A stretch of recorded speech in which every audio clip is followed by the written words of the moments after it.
Hey family, welcome to the Family People. I'm Raymond, and this is a very special unboxing. It's special for me because this is not my game.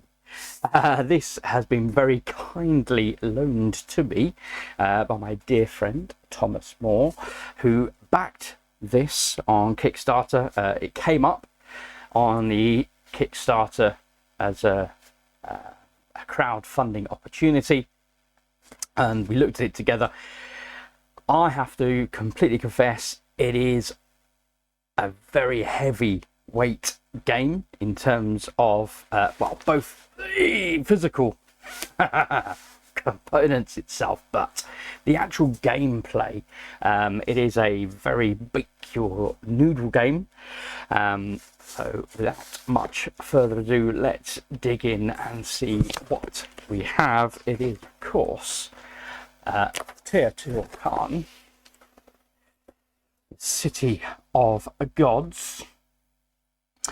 So this has been a long-standing, very, very highly acclaimed game in the board game community, and they have brought out the Deluxe Master Set. So that is what we are going to be digging into. This is as it came packaged. It does include a deck of sleeves for cards. It's always nice. I always appreciate sleevings. Well packaged, as you can see. So let's just dig into. Yeah, there we go. Okay, and of that aside, okay. So, my friend did, Thomas did undertake the initial cutting away of the edge.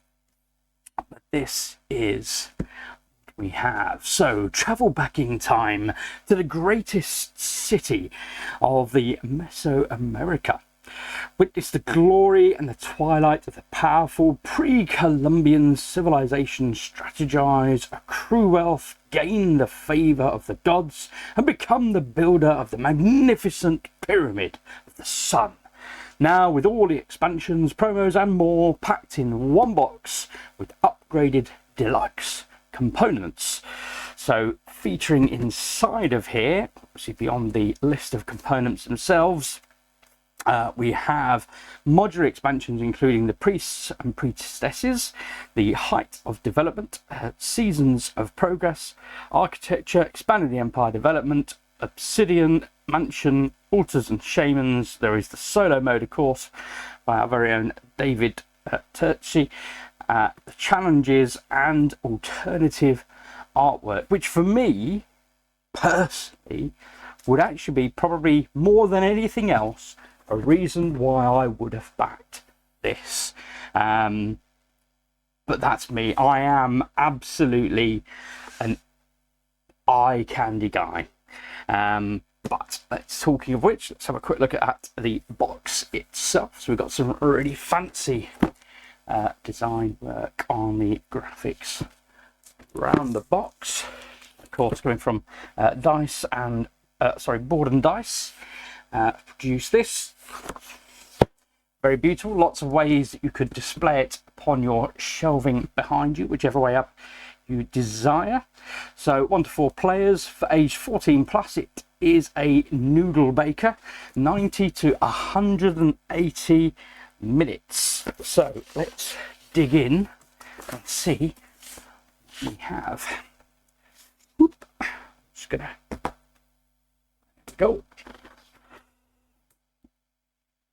Of course, cutting one's nails is a definite go-to for doing something like this. Make sure we don't damage the box. Okay, so it comes first and foremost with an errata.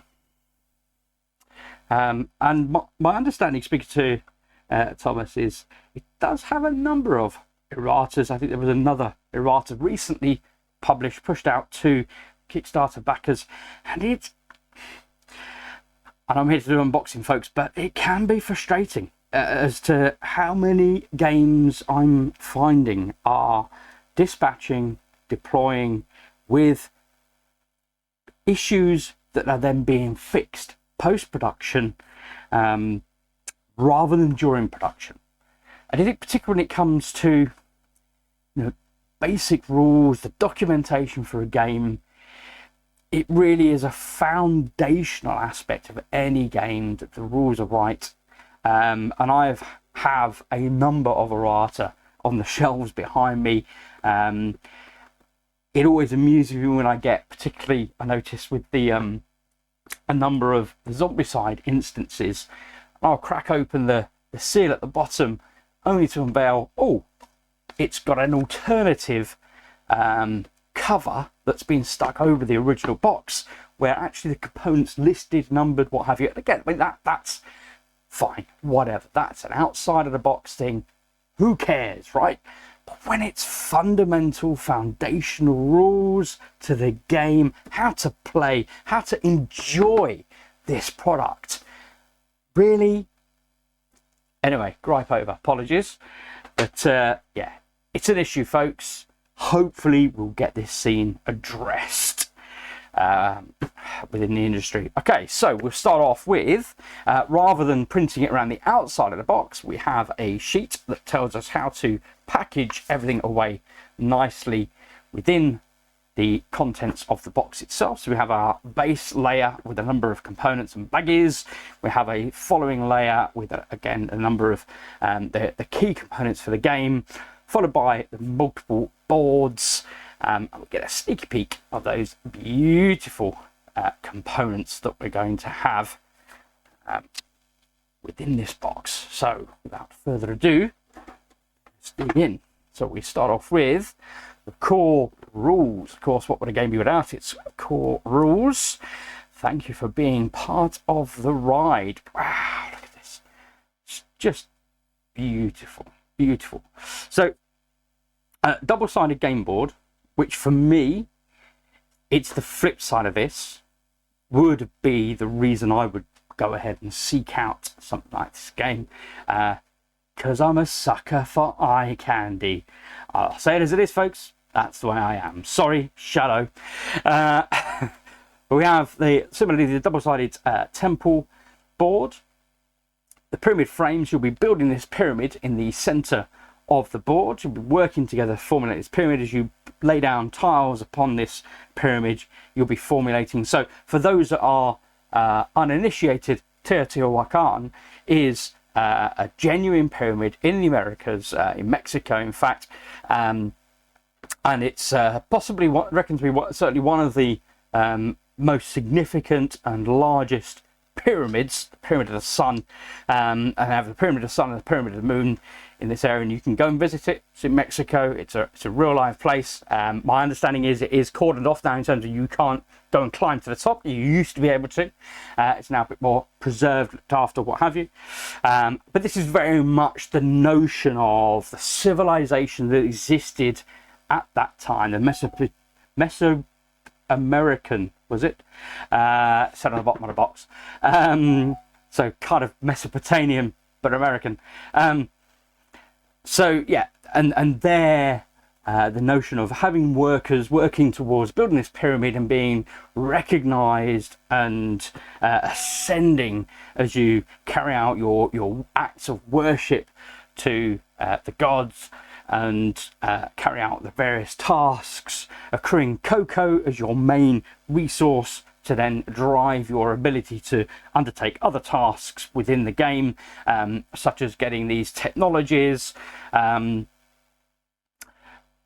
etc. So you'll be sort of accruing various resources. You've got cocoa, wood, stone, so each have their own rather beautiful, I think, bag. We'll see that in more detail as we go in.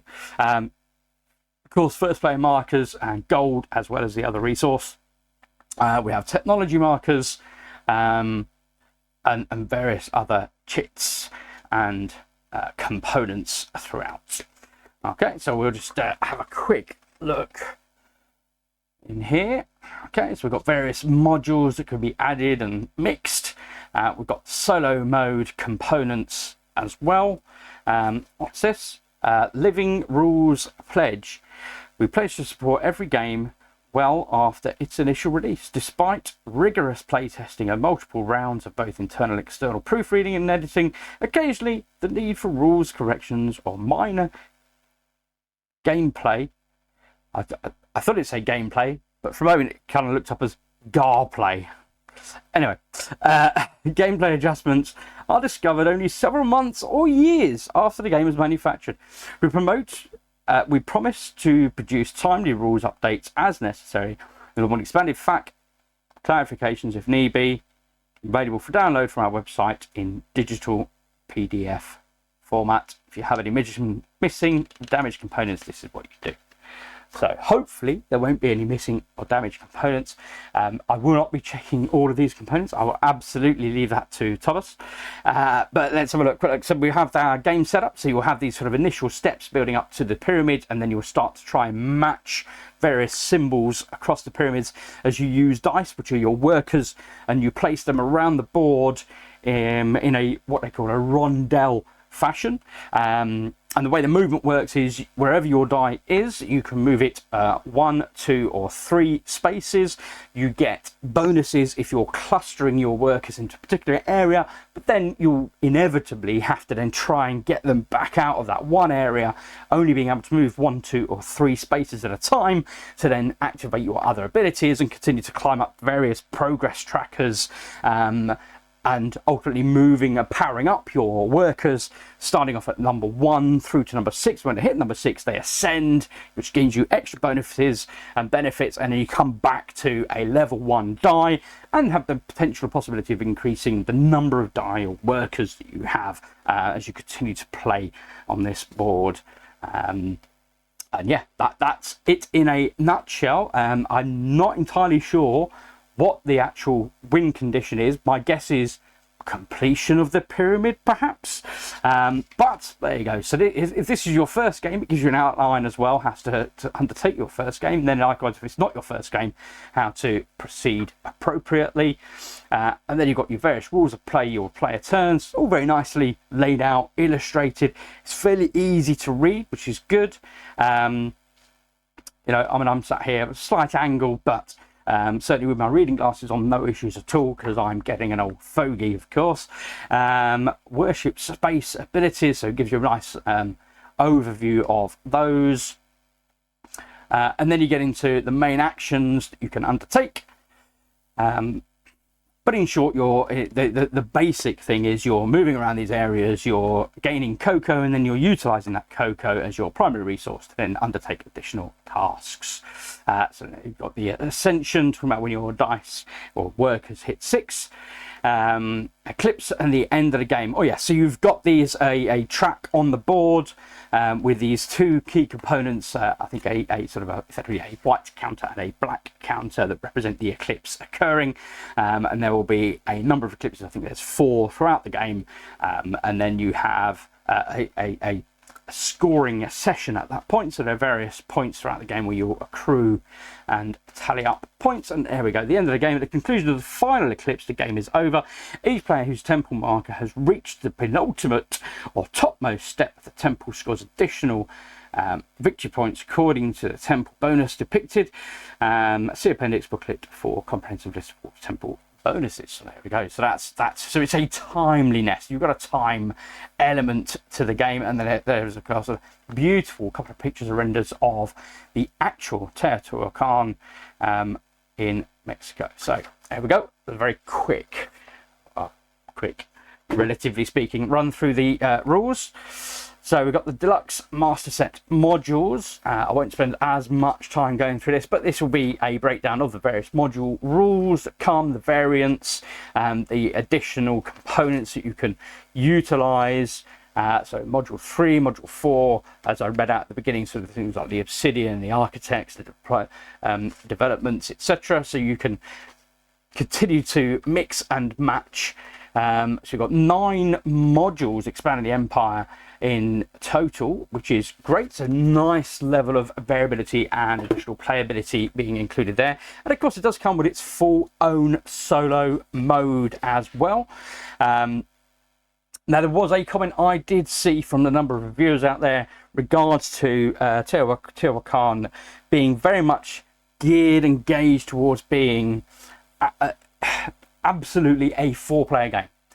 And if you're playing with less players, you effectively have these dummy dice that you manipulate around the board, representing the fact that ultimately you should have these other players here, creating this additional level of complexity and utilization across the board. So it comes with Teotihuacan and how to utilize those particular mechanics if you are going to venture into solo mode of the game. And then we have expert challenges. So again, my thinking in layman's terms will be very much stepping up the ante around how it is you want to win the game. So there's specific additional tasks beyond the timeliness itself. So the toughest challenge and the decorating challenge. Got solo support as well, so you can play these challenges with solo, which is great. Really appreciate that. An often overlooked aspect of expansions and modules. We've got the noble challenge, the technology challenge, various resources, and again, so there you go. So the rules remain unchanged for a Teotihuacan. There we go, and the preset challenge. So got lots of additional ways and means to play, and of course then we have a full, let's have a look, 26-page appendix, and this will give you the covering of all the various tiles and tokens and modules and boards and everything that comes with the game, which again is fantastic. You've got that single resource rather than adding that into the rulebook and making it an absolute beast. You've got that separately, which is great. Okay, so then we start digging into reference boards. So let's have a look.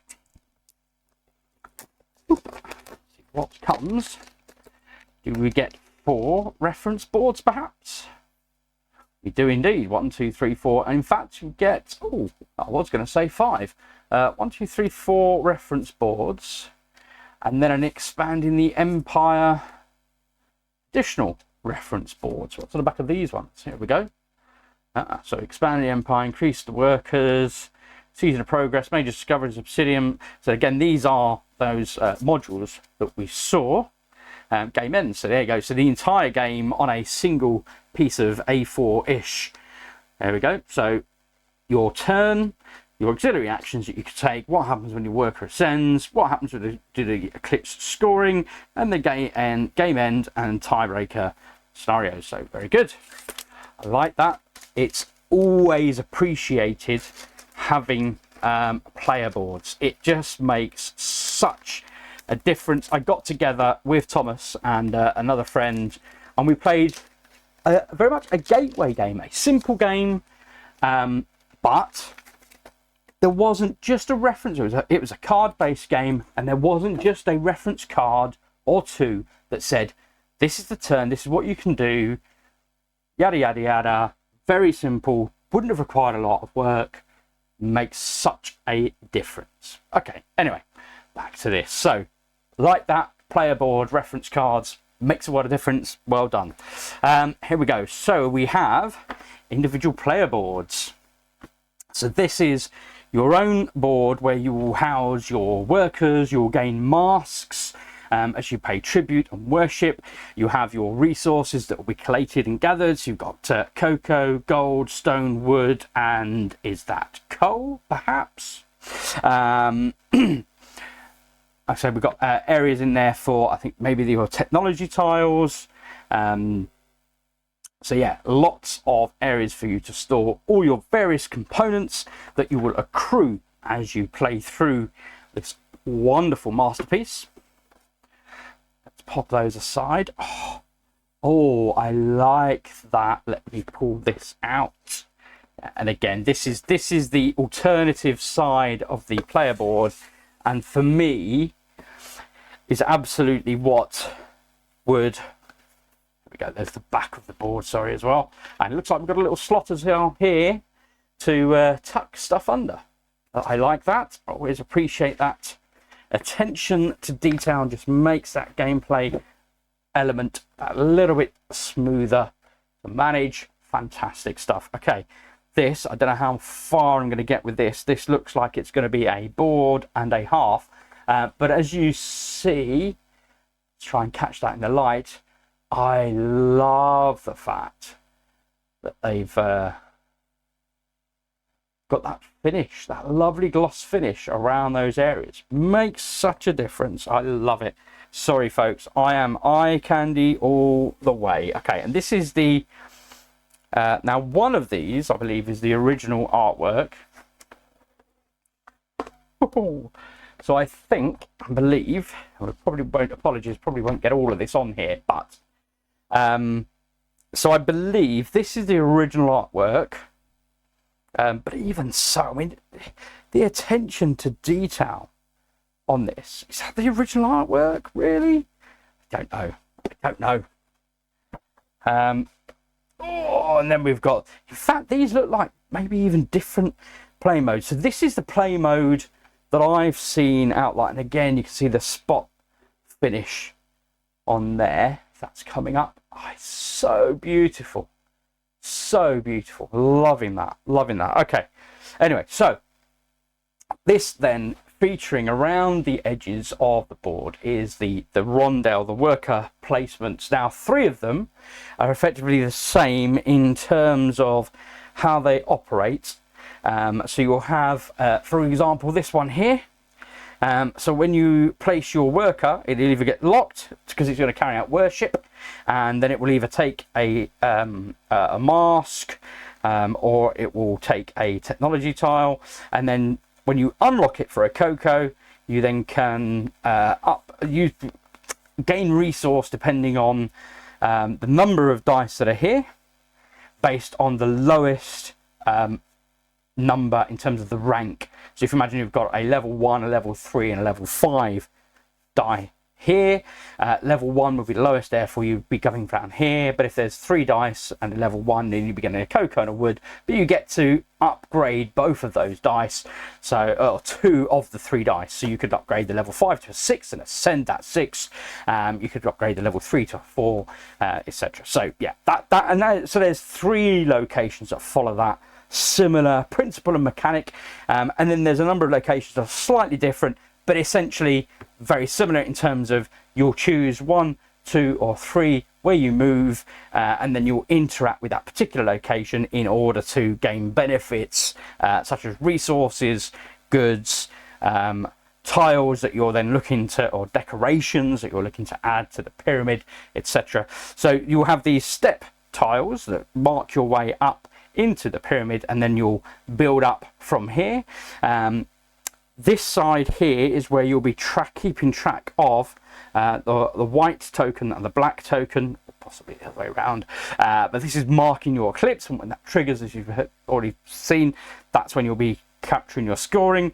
There'll be a series of houses here, so there's a little indicated house here, so there'll be a whole bunch of houses that will stack up here, and as you gather these decline, and you'll get points worth for those. And then there's various tracks, so there's one of them, and for the others, for this there'll be another board that is effectively a breakout board, whoop, that will manage that elsewhere. So let's have a look at this one. Yeah, so similarly,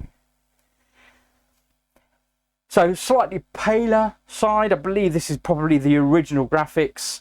Again, I suspect these have probably been updated, but yeah, you've got some tracks down here for various pointage. Again, you've got the moon and sun for your eclipses, eclipse, plural eclipse, probably, various tracks that you will be recording your points against. So essentially, that is how the board looks and operates. Okay, so let's dig back in and see what we have. Now, again, I did hear some gripes online about this insert. Now, for me personally, I don't know, I can certainly concede and agree and understand and appreciate the frustrations that I've heard. The primary purpose of a custom insert And the reason why I got into 3D printing and had myself an FDM 3D printer for creating inserts for my games, because it is so expensive to buy well-designed 3D inserts for games, whether that's plastic FDM printed, whether that's wood designs, whatever it is, they are not cheap, folks. But they do make a significant difference. I may have mentioned in the past, I have a game that I absolutely love and adore up here called Zaya, and it is phenomenal. But I can remember the very first time I received that game, broke open the box, and it took me a good 45 minutes just to get it to the table and get it set up, ready to play. And honestly, by the end of getting it set up, I was exhausted, having tried to work out what was happening, what was going where. And I literally, the next thing I did was just put it all back in the box. And I then went away and I created my very first foam core insert from scratch, just operated as best as I could, fit all the components back in. But that game now is literally a 5-minute setup, because everything has a custom insert that means it is 5 minutes to get to the table. That is what an insert is about. It's to ease the setup and hopefully the tear down as well, but primarily the setup. The main thing you want to do with a game is to be able to play it, and to be able to play it, you need to be able to get it to the table fast and easy. That is the purpose of an insert, certainly in my mind. Please leave your comments below. Let me know what your thoughts are on that. But that's how I think. So, insert. Let's see what we got. So we have a vacuum insert for the player components, is what I'm guessing these are, going by these colours, perhaps, or resources. Maybe resources. Okay, we'll have a look at the components anyway. I'm not convinced these will go in this particular area. I think they will get perhaps divvied up differently to as they are now. I'll dig into that. Maybe I might leave that to Thomas. Sorry, what? So this is, here we go. So we've got, in fact, if I come over here, oh, is this going to work? Playing. Okay. I was hoping my green screen was going to work, but it's not playing today. So these are the sun and the moon that effectively, where's my camera? Effectively govern the eclipse occurrences as you play through the game. So they'll be on that tracker that I identified earlier on. So very nice. I always appreciate wooden components with silk screen prints. Very pretty, like that. And all these are similar. Now, I believe the denotion here of the different colours is all very much the different players. So, as I mentioned, I think these would all be divvied up into separate trays. So a comment that I saw, again, was around this being, rather than being able to say, okay, you're blue player, here's your stuff, you're red, here's yours, here yellow, here's yours. You have a tray with all the user components in a tray. Doesn't seem to make sense. Certainly in the trends in the market, that would seem to be contrary. I believe. Again, leave your comments below, let us know what you think. But it is what it is. It's a solution. It holds the components. It does what it needs to do from that perspective. And these are very deep, as I've shown. So you really do have to dig into these to get your components out. Obviously, if you don't want all of the components, you're not just going to flip it over. This is the first player token. Yeah. We'll take it out of the bag. Have a look at that in all its glory. Oops. There we go. And again, you can see that spot finish on there. he says. One time you want the glare, of course, it's never there. Thanks for that. But yes, very pretty. I like that. Another personal bugbear. I don't know why companies do this either. So if you're the red player and you've got various components and you want to silk screen print them, having white on red works really well. It's great. You can see very clearly what's being depicted, etc. Likewise, blue. That works fab. Yeah, white. Why would you do white on yellow? Surely you would do black on yellow. I understand it's going to be that bit more expensive, but you can see a shape. You cannot really very clearly, distinctly see what the design is. But again, that's me. That's my little foibles. I like that the Victory Point tracker is in full colour. I appreciate that. That's very pretty. Do like that. And that's the same for them. And again, yeah. So shows up really well on that yellow. Fantastic job. Great work. Yeah. Don't do white on yellow. It doesn't show up very well. And you've got black components in there as well for the black player. There we go. So we've got various player components. Got more individual player components here. Look at one of these black components. We're getting all nice little spot shine finish. See there? Going away. Very good. So there's a number of those components. I'm just calling them components because I honestly don't know what they are, and I don't want to bore you silly. Me sat here going through the rules, go, oh, this is this component. I don't think that's what you're interested in.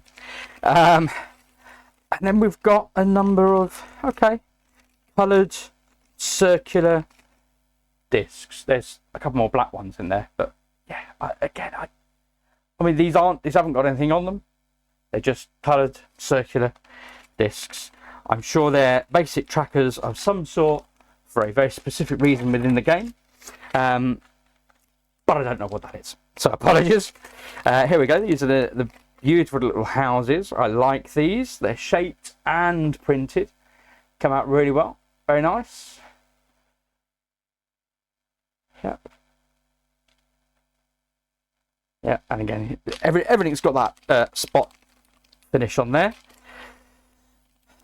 There's a name for it as well, and I can't remember what it is. It's spot something, but forgive me, I cannot remember. It will probably come to me right at the end of the video, or of course when the video is finished. We've got another token there, which I like. Love the graphics on that. Very nice. And again, this is the beauty of doing the spot printing on these wooden components, is you can do what you like, which is great. So there we go. So that is the player pieces.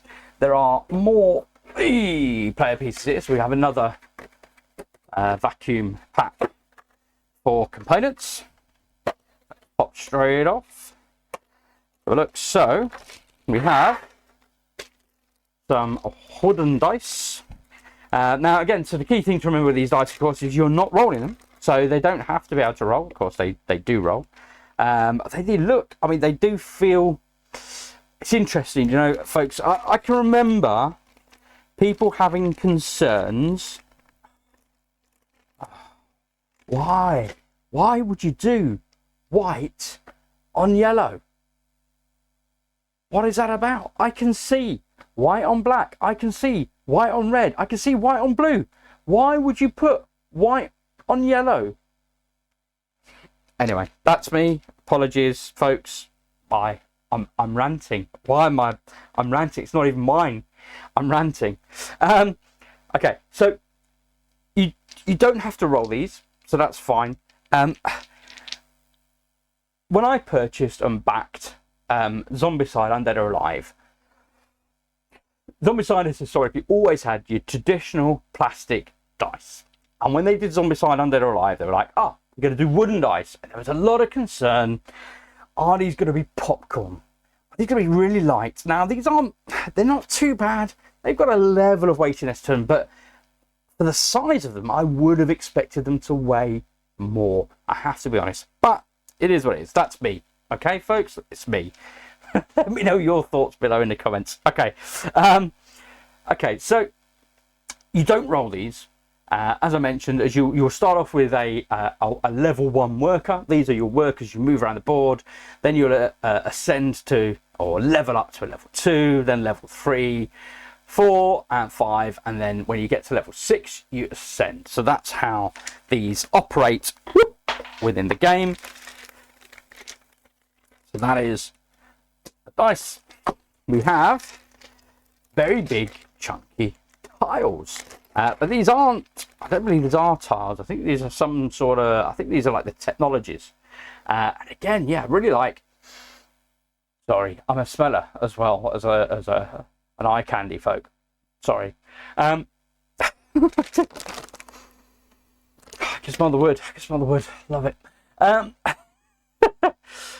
Is there an equivalent of ASMR, but just someone sat there just going and just smelling stuff and describing it? Maybe, I don't know. Like, is that like a wine tasting? I don't know. Anyway, sorry, I'm digressing. So we have various tiles. Excuse me. It's a bit of sawdust in there. Woo! Right, so we have various tiles. I think probably all go this way up.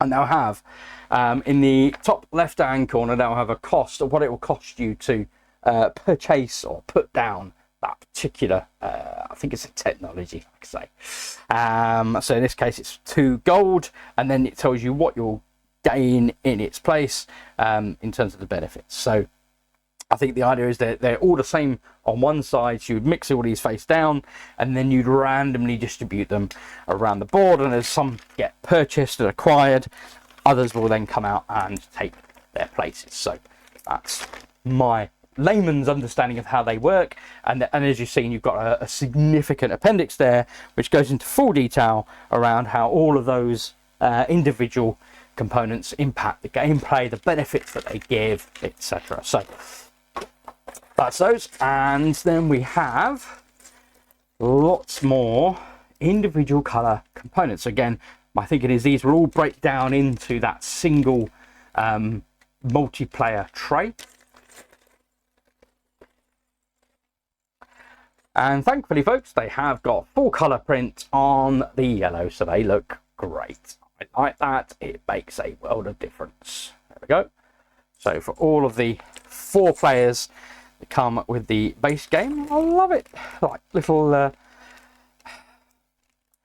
going to say it, and I apologise, little natives. Am I allowed to say that? I don't know. Don't shut me down. Don't shut me down. We have various parts. So we've got some cards that will, these sleeves for the cards. I don't know whether to crack them open or not. Shall I be rude and crack them open? I'm going to do that. I'm going to be very rude because, as I said at the beginning, this isn't my game, but this is an unboxing, and do you know what? You're here to see what comes in the box, and this is one of the things that comes in the box. Not that I can tell you anything about these cards, because I don't. No, I didn't even see them discussed and talked about when people were demonstrating the gameplay. Or did I? I think maybe these elements here, if I come right up against the camera, I think these elements here, which have got numbers, I think this is how you govern in when you're playing less than 4 players, where those dice cluster around the board. The numbers, locations is what these pertain to. Here we go. So 3-player game, 2-player game. Here we go. So this is your mechanism for when you've got less players. So with a 3-player game, you'll have to have an extra set of dice out on the board, and in a 2-player game, you'll have 2 extra set of dice out on the board. Again, ideally, you're going to be playing this at 4 players. This absolutely substantiates that as a primary design aspect of this game. And then we'll have various cards for various other bits and bobs. These look like things that you would have the opportunity to obtain throughout the game. Some kind of goods exchange mechanism, perhaps. I do love the artwork, though. It's great. It's great fun. Fantastic. I mean, are these based on drawings that I found around these pyramids? I don't know. Maybe they are. I didn't see. I did have a quick, very brief look up about Teotihuacan online, and sort of the history of it and whatnot. But, and they will show you various tourists wandering around, etc. But yeah, so there we go. So we've got a location there for those. Presumably, once they're all sleeved up, they'll pretty much fill that location. Oh, big tiles, and pieces. So yeah, so these will need breaking down into their various bits there, and then we have one further component tray. Again, all the same vacuum pack, same depth. These are, of course, sort of more usable. So yeah, this was what I suspected to be maybe coal. Ooh, that's pretty. Let me just check. Is that cocoa? No, it's definitely different to cocoa. So there we go. Whoops. There it is. Try and work out up, down, left and right for the camera. There we go. So again, nice solid bit of words, screen printed. There you go. See that spot finish. Love it. Beautiful. There we go. So we've got some 5s, and then you've got a whole raft of individuals. Personally, I like the fact that they've got them in baggies, so at least you can yeah, so even if you store these components in the trays, you can effectively utilize those baggies to ease you get them out onto the table, perhaps. Maybe. Who knows? Okay, so we've got the coal. These are cocoa. I love the fact that they've kind of made this into almost like this plant clustering. Love that. Again, there's the spot finish. So we've got the 5s and the singles, which are very much just the individual of those. We've got coals. It's great big coals. Gold nuggets. Great big gold nuggets. There we go. Yeah, so there's your 5s. Lots of individual golds. And then we have a stone. I do like they've paid enough attention here on all these components that you know, they appropriately resemble. You know, this is how you would stack stone. You know, the clusters of gold, the cluster of cocoa on a almost on a branch. You know, love it, fantastic. And logs, and of course, yeah, exactly, a stack of logs. Look, fantastic. Love that. Really like those components. Worth having, folks, those components, I reckon. Beautiful. And I put this lid on the wrong way around, so they have, of course, got the engravings on the top there of the plastic lid. So you can see you've got your coal, your cocoa, your gold, stone, and wood. That's it for your inserts. So, oh my gosh, that is substantial. We've got a whole bunch of boards, and we'll come back to another insert.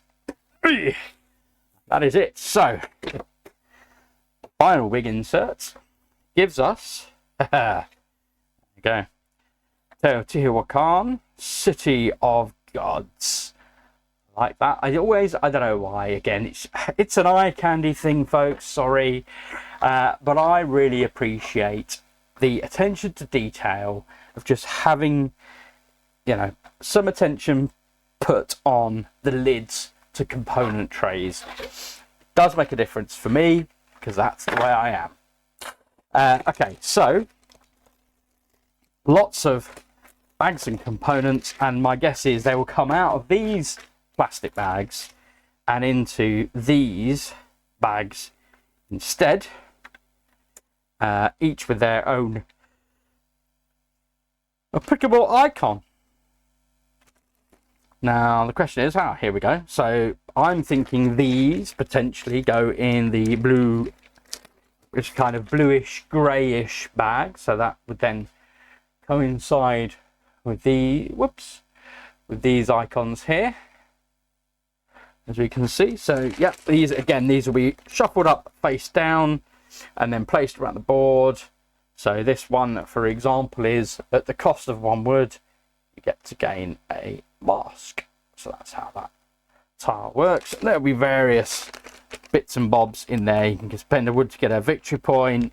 You get 2 wild resources, all sorts of stuff in there. And I think that's the bag that they're going to go into, but I'm not 100% sure, so I'm not going to paste them in there right this moment. So we've got those. We've got these, which I think are like the starter steps when you're building a pyramid. So these are kind of the mini take them out, sorry. It's kind of the mini pyramid tiles in terms of, again, it's got that spot shine finish on there. Go. Yep, so you've got various icons that you're then trying to match to glean extra victory points and go up various tracks. So these form the steps that go around the edge, and I think, like I say, these go in this bag.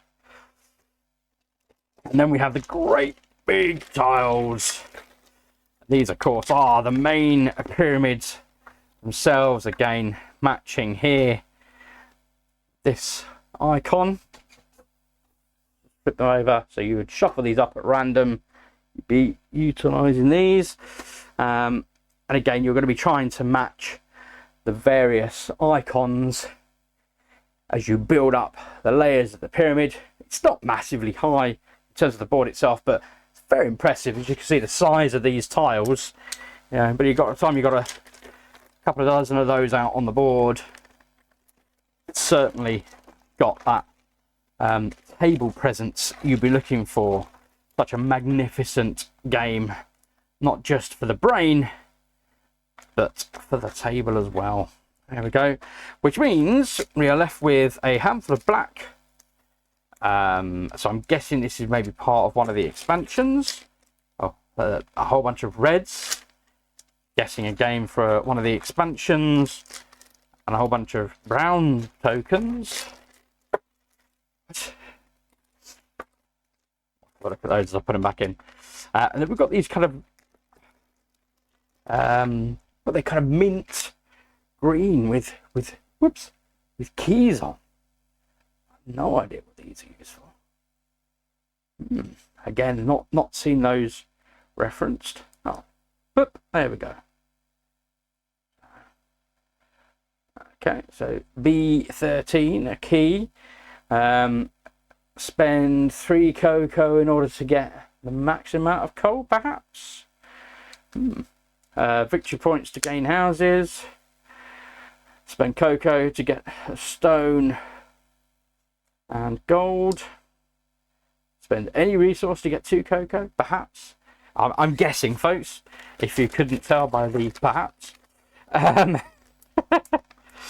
So, yep, so we've got those tiles there. So look at these brown ones.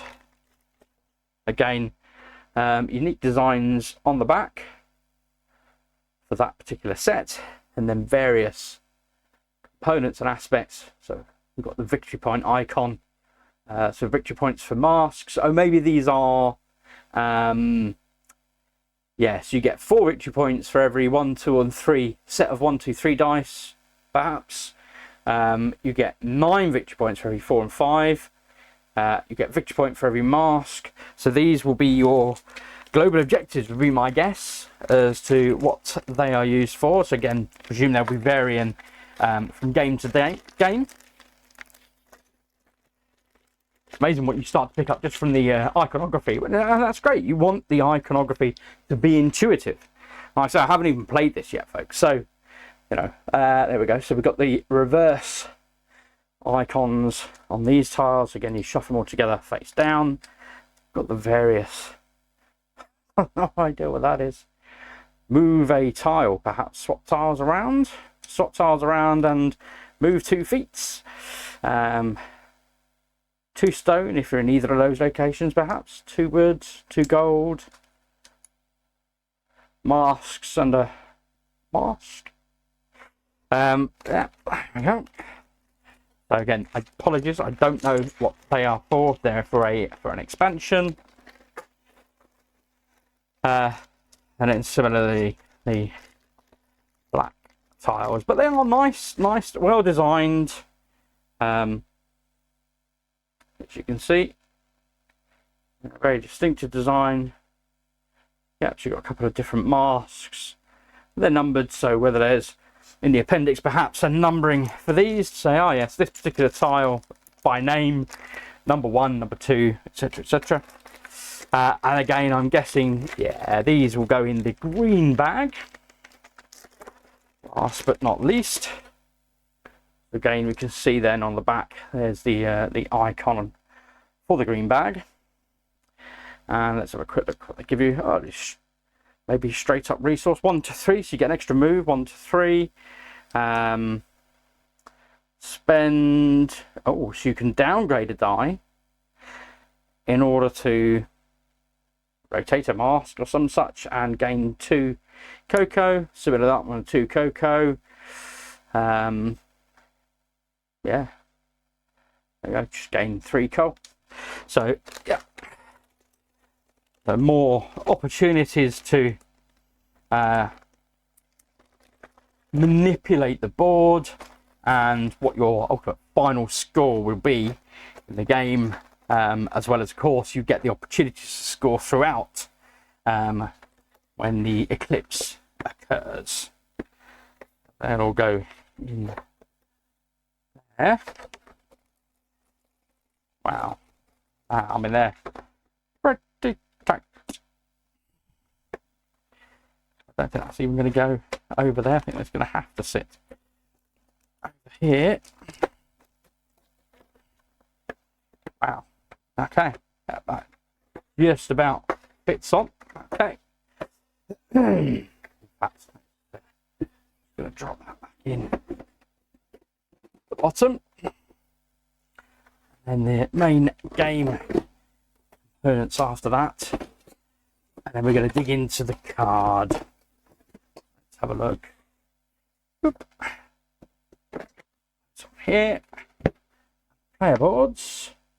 And for me, again, leave a comment below, let me know what your thoughts are. For me, I would always rotate player boards in such a way that try and reduce the amount of wear and tear, scuff damage, etc. to the actual faces themselves. Because that's just the way I am, folks. Okay, these are then tracks, breakout boards, maybe modular. Looks like some of these might even be original cardboard components, which is, I don't know.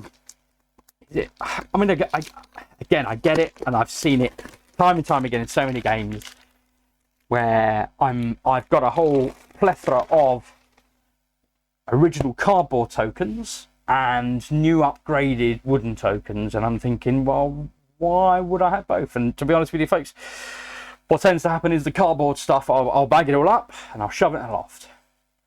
And that's where it will sit. I don't use it, don't reference it, I don't look at it, it's gone. And I only do that because I'm a hoarder, sorry. Really, it should just go in the bin. And then I've got my upgraded components, my wood, my metal, etc. Why would I use lesser components? Anyway, okay, so we've got then various modular tracks. Interesting. Okay, and these do, when you pop them out, looks like they slot together in some way. They do indeed. In fact, they do indeed. Here we go. So these very much slot together. Look at that. That's beautiful. Okay, so these are then the various tracks that you'll be so you'll start down here. So everyone starts down here.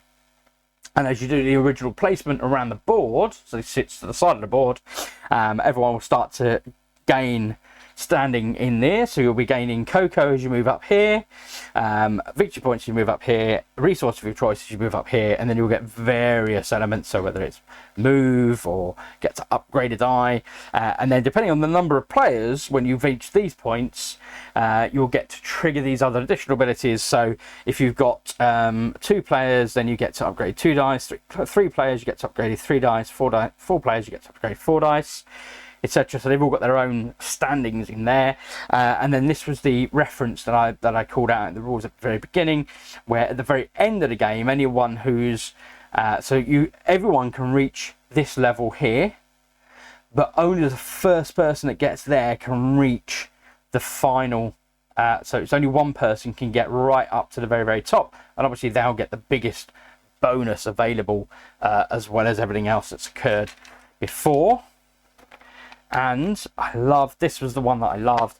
It's just eye candy, folks. Sorry, not sorry. That it's just beautiful, absolutely beautiful. How colourful is that? Fantastic rendering, love it. So that's exactly the same, but just with different artwork and design. That's it. No gameplay difference, etc. It is purely the eye candy, which is what I'm here for, folks. You know, you pay for a deluxe master set, you want that eye candy. Okay, so what have we got here? So this, I believe, is one of the breakout expansion sets, where you've got this area that you're building into. Whoops, there we go. And again, I think it's very much the same on both sides.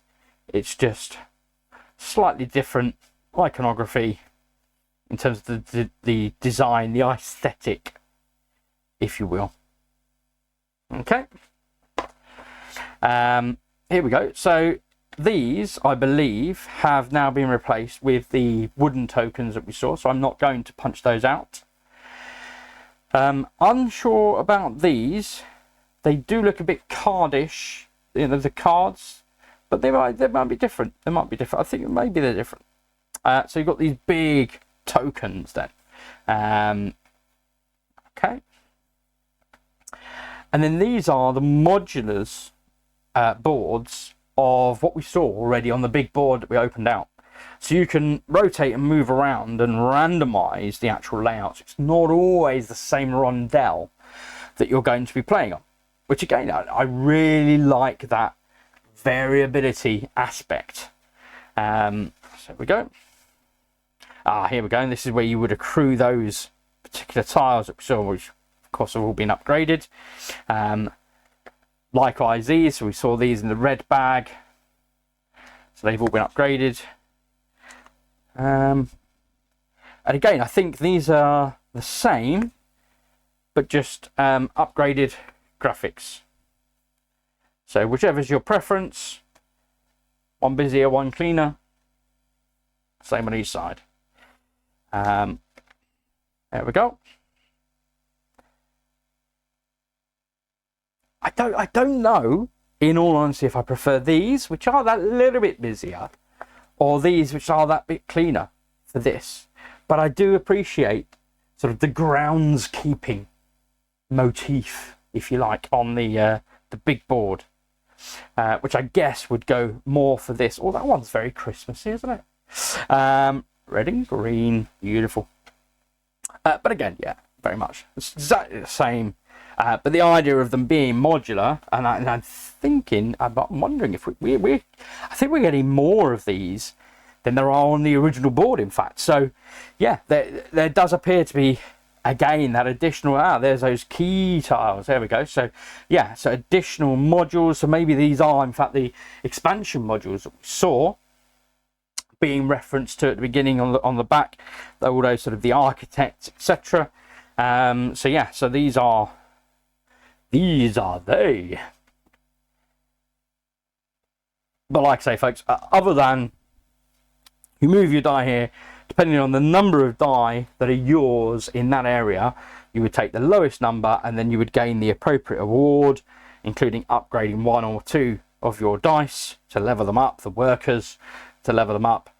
You'd spend 2 wood to gain a house. 3 houses, it's multiplied. I don't know. Yeah, and then again, you get to gain these various tiles and the house benefits as well if you've got enough die in that area, and so on and so forth. How it works and how it plays. So this one's very much a resource gainer. Oh, peoples. Do not power up a worker. Ooh, okay. Definitely an expansion of some sort. Didn't see this in any of the videos that I watched. Like I say again, folks haven't played the game, but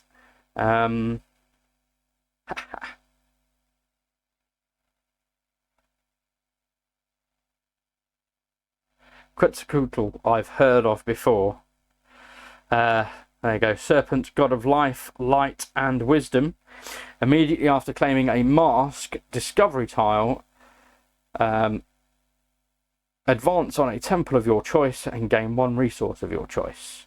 Nice. So these maybe seem to be sort of different powers of different gods that again just contribute to adding to, oh, and more. Wow. There we go. Love it. I do really appreciate variability in games. So there's their flip sides. There we go. So again, just influencing and changing up how you play game. Really liking that. And again, nice easy fonts to read. It's italicized for effect, but it doesn't lose its readability or legibility. That's the important thing here, folks. Always. Now, it's no good having graphics that look awesome but actually just don't, they defeat the purpose of the component. And again, it's something I've seen so often, then ultimately you just end up struggling to play the game, to use those components. You just think, how frustrating, what a waste. What a waste. There we go. Yeah, like that. Here we go. So this is when, I think, when you pass your levels on the victory point tracker. So when you go past 100, when you flip it around to 200. So lots of opportunity to score lots of points. This is the frame upon which you'll be building your temple. There we go, pyramid, sorry. So that's a frame for the pyramid, and then more, finally, of those tiles. And again, my assumption is you don't need those tiles on the basis that they've all been replaced now by wooden components. So I'm absolutely not going to be punching those out. Just situate that back in there. It will go. For some reason it doesn't want to. There we go. Yeah, because it's not actually square. Deceivingly looks like it is square, but actually it is not. That's the issue. There we go. Fantastic. Put those back together and pop those back in. A little cellophane wrapper after tile trying to escape, of course. Bit of kiss. Do you know what? I'm not going to do that. Go there. Okay. But I will retain that just in case, seeing as it isn't mine and it's Thomas's, may want to utilize that in terms of then storing those away in the loft. Is, as I say, which is what I would do for anything that's ultimately been upgraded and replaced. Is no purpose retaining those. Okay. Oh, send it around there. Squeeze the air out. Books. Errata. And how to put everything back. And let's just have a quick check here then. Yeah, so there we go. So there you'd have all your components. And wait! Whoa, look! Green components I don't remember seeing any green components. You're right, you didn't. And that's because they reside in, whoops,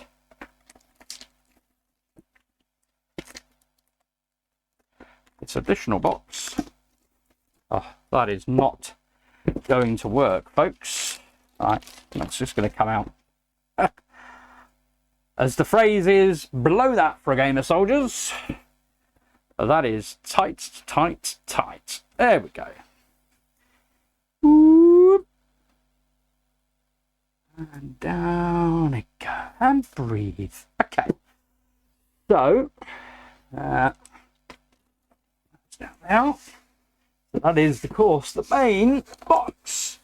But it also came with this expansion set. Another box of goodies that it's shipped with. Let's have a look. Yes, of course, what would a deluxe version of a game be without neoprene mats, eh? So let's, of course, start with the big board itself. Oh, look at that. I do love a neoprene board. And they do look fantastic. The quality, I love that it's stitched on the edges, makes such difference. Fantastic, really loving that. And do you know what, folks, I mean, I can remember when they must have been working on this neoprene technology, just in terms of improving the quality, because I can remember when we first were buying neoprene mats for games and things were just blurry, they were dull, they just weren't easy to read. Man, that is not the case anymore. Wow, these are flipping brilliant. Loving the deep, rich colours. And of course, it makes such a difference just being able to pick up components. You've got that little bit of push. And of course, it's got that grip as well. Likewise, so things aren't going to slide around. Fantastic. Love it. I love neoprene components. Here we go. And we've got the flip side of the board as well. Is it just me? Does that look a bit roulette-ish? Anyway, green and red, green and red. Okay. No, I love it. Absolutely beautiful. Fantastic. Ah, here we go. This is where the deck of cards would reside. So somehow connected to this, and yeah, same spot over here. There you go. So that's where those go. Funny, I didn't see them referenced or mentioned. There it is, folks. Okay, so that in half. Go back away. Love them. Of course, that means we have individual player boards as well. And again, I don't know how I feel about these, folks. I mean, at some point, I mean, as I was just saying there, we've clearly been doing a lot of work in the industry to improve the quality of these prints. You know, so they are now absolutely pop, and stunning graphics, fantastic. All stitched, so they're not going to start fraying and get destroyed at the edges. Same graphics on the back of each and every one of these. Beautiful. I mean, that would make a stunning mouse mat, wouldn't it? Hey? Anyway, yep, and we've got 1, 2, 3, 4, and 5 for your 5th player expansion. Of course, the green player, which we'll see in a moment. And again, yeah, beautifully, really easy to see your coal, wood, stone, gold, and cocoa. Yeah, everything's great. So this was the thing, folks. I don't know how I feel. Neoprene player board, not indented, or the cardboard playing board, indented. Let me know, folks. What do you think? What are your thoughts? Leave a comment below. Let me know what you think. Would you rather have flat neoprene, where you can situate all your components, potentially less likelihood of things sliding around, versus the dual layer cardboard, thick cardboard, that has the indentations that absolutely prevents components sliding around? Are we going to see multi-layered neoprene. Is that a thing? Is that possible? I've not seen it yet. I've not come across it. Is anyone out there doing that sort of stuff? Let me know. Put a comment below. Let me know. I'm intrigued. I am genuinely intrigued. I'll pop those back away in a moment. So what else do we have? We have the breakout boards. Oh, that's so beautiful. Okay, so this is the original design on the breakout board. So these are the towers that will be traveling up as we accrue the various gods' favor, as it were. And yeah, look at that. That is stunning. It's just beautiful. Get out of the way, Shadow. Here we go. Loving that. It just looks fantastic. Honestly, folks, so beautiful. And again, all fully stitched all around the edge. No risk of fraying over time. You've got that longevity happening. Fully considered and implemented. Fantastic. And again, this, I mean, for me, this pops so much more than even the cardboard. And I mean, that almost looks 3D. It is beautiful. They've just done such a fantastic job at the rendering of this. Just great. Great, great stuff. Love it. Okay, so in addition to the neoprenes then, we also have the, oh, it's gone all blurry. Whoop. There's Teotihuacan City of Gods 5th player expansion. I knew I'd mess up the name at some point, folks. It was going to happen. So again, my dear friend Thomas has already opened this for us, but in fact, oh, there was a fart. Love it. There we go. So 5th player expansion gives you everything you need. There we go. So you get the 5th player board with the indentations, so all your components sit inside, as well as then yeah, so all your additional components for the green player. It's interesting the depictations on here, because this is definitely depicting this kind of indent, this significantly indented on these dice. Oh, these white cubes, I don't remember seeing those for the other players. Anyway, let's dig in. Board and dice. Here we go. Yeah, and yeah, they're not indented at all. They're just painted on flat. But again, you think, you know, the issue with indenting dice, particularly when you've got a specific icon like that, is of course you don't want to misweight them, yeah, if you're rolling them. But these aren't being rolled. Why would you not then indent them? Again, they would. Maybe that's the reason why. Not entirely sure what the white ones are for. Don't remember seeing the white ones for the other player character pieces. So that's interesting. Maybe there's an expansion in here as well, perhaps.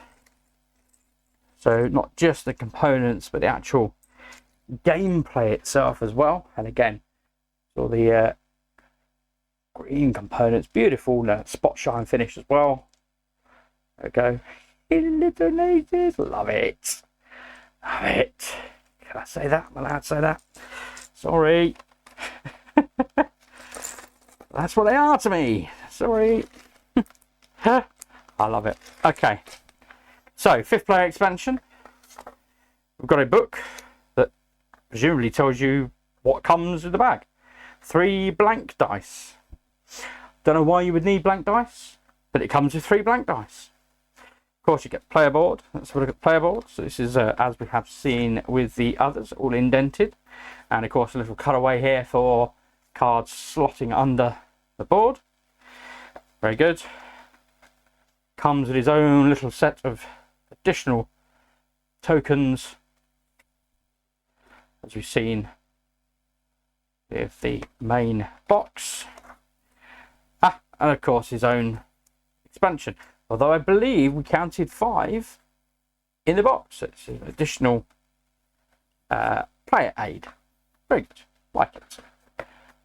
The components. And that's it, folks. That is everything that comes with the absolute all-in. Is that delightful sound?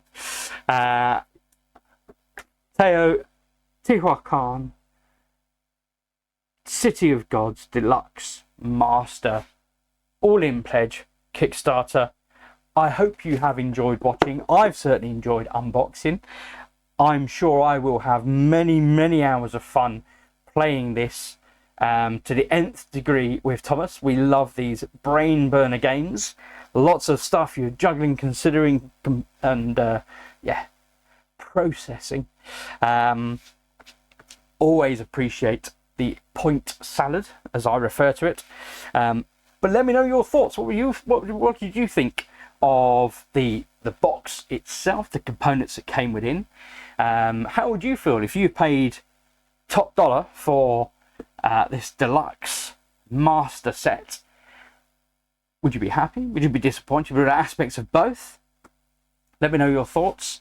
Leave a comment below, and hopefully you've enjoyed this. I've thoroughly enjoyed it.